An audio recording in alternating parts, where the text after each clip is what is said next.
સરિયા નાખી ગયા છે, હવે ધોરિયા નાખવાનું ચાલુ કરી દીધું છે.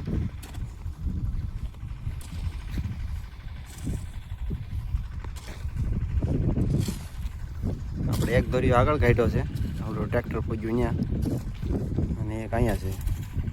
3 ભાંગા કર્યા છે એક ખેતરમાં, એટલે ખેતર ઓછું ધોવાય.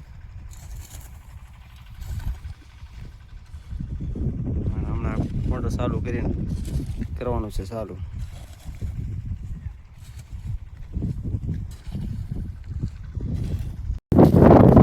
ઓરવાનું કાલથી આપણે શરૂઆત કરવાની છે, કપા ઓરવી દેવાનો છે. અને અત્યારે જો આપણે આ ડીએપી નાખવાનું શરૂ કરી દીધું છે. આપણે કાલે અહીંયા પાણી ચાલુ કરવાનું છે, એટલે જો આપણે સવારના વારે લાઇટ હતી એટલે ધોરિયા પલાળી દીધા છે, એટલે ફૂટે ઓછું. અત્યારે પલાળી લાવ એટલે પાણી વ્યવસ્થિત વયું જાય ધોરિયામાં, નકર પાછું ફૂટવાનું વધારે રહે. હવે આમાં ખાતર નાખવાનું શરૂ કરી દેવાનું છે.